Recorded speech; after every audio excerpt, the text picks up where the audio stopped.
My name is Kennedy Kirui. Most people refer to me as Kirui. I run the consulting initiative at the iHub. We provide software solutions to different clientele. So basically what I have is a team of developers, project managers, quality testers, social media marketers, and the likes. And so the role that the iHub is playing in that context is project management and quality assurance to make sure that we actually deliver good work to our clientele. My background is in software development. I have an undergraduate in computer technology. I've worked for a local software company for around 11 months, and then I ventured into freelance, and now I'm back to working for one company. Okay, so far I've been involved in 3 startups. My first 2 startups was back when I was in university, when I was in JQuat. The first one was called Mchanjo. I teamed up with 4 I don't know why I forgot one person, 5 of my friends, and we came up with something that we called Mchanjo. So basically what we are trying to do is to help reduce child mortality rate by making it possible for mothers to get the information that they need in order to carry out the steps that they need. So these are the things that we normally assume that people don't know, that people know, but they actually don't know. So it was just a way of getting mothers to know the different things that they need to do for their babies. My second startup, it was called Click a House. So we ventured into the rental house solution, where we were actually trying to get people to be able to pay their rent using different channels and make the process really easy. The third one is a worker listing directory called Juakali. That's what I'm still working on at this point in time, but for the other 2, they kind of didn't go as planned, so yeah. Okay, based on the ones that have been involved so far, I think the biggest mistake that we made was the team composition. There's the tendency to get your friends involved in everything that you do without looking at actually the needs that you should be watching out for. So for the first one, we had a good composition. It was slightly good in the sense we had people with different expertise and different focus, but I don't think it was a good combination at the end of the day. And for the second one, Clicker House, we actually had 6 developers working on the same thing, and that's a very bad mix in the sense we were not complementing each other's skills. And I also think we didn't have the right focus at that point in time. There were so many distractions. I mean, when you complete campus, you get this good job offer. So which one do you go for? Do you go for the struggling startup that you can hardly pay your rent, or do you actually go for that stable job that's going to move you from that student life to a more palatable, if I can use that word? Yeah, but it's mainly the team composition, how we went about it, choosing the team members, and the approach we took in terms of implementing the idea that we had in mind. We didn't really think of the big picture.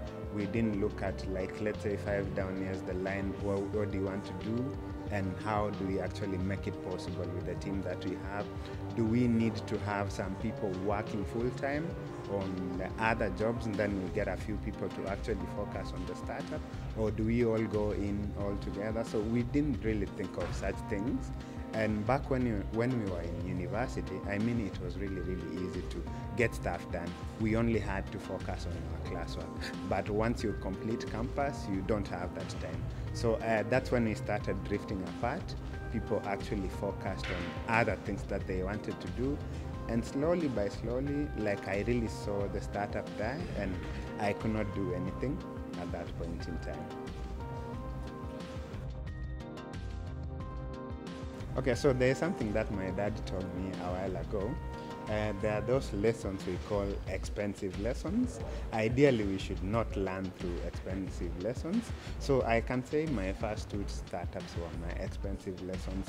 If I had the hindsight to talk to experienced people and to people who've actually gone through the process, I would have avoided most of the mistakes that we made through that period.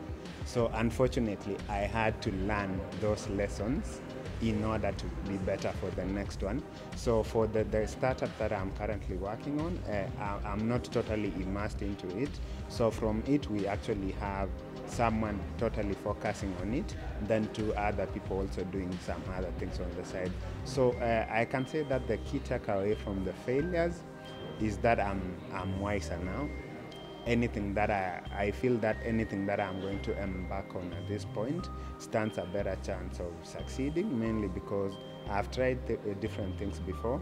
I've really seen how I failed. I've seen the things that I need to look out for, and I have a better idea of how to actually execute an idea, take it out there to the market, minimize the risks that you get yourself into, and generally improve the chances of you making it as compared to when you're fresh out of campus, you think you're going to conquer the world.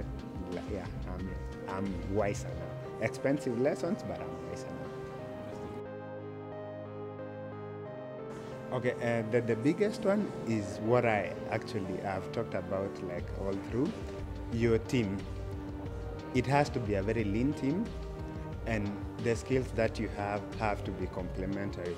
I mean, I'm not saying you go for total strangers, but everyone has to bring something distinct to the table. So be very careful in terms of how you select the people that you're going to work with. And then the second key lesson is to always try and learn from other people's mistakes. I mean, you will not get time to learn from all your mistakes, and some mistakes can actually ruin you. So it's wise to learn from other people's mistakes. And the third one is to really look out for mentors who can show you the way, who can show you the things that you should really avoid. I think I'm in a position to do that for the young startups because I know a few things here and there, but there are those people out there who've actually started something and they're making some leeway in the market, they are getting traction. If you can actually get to talk to these guys, they have so much knowledge which would come in handy but at the end of the day, know that you can do it alone. You need a lot of help from the outside, and you really need to be smart about what you're doing, and you need to be sure about what you're doing. Yeah, and accept that you're going to fail, and accept that failing is part of the process. Just look at it this way: when you fail, take the lessons that you can learn from that failure and use it on your next venture. So if you fail once, don't call it quits.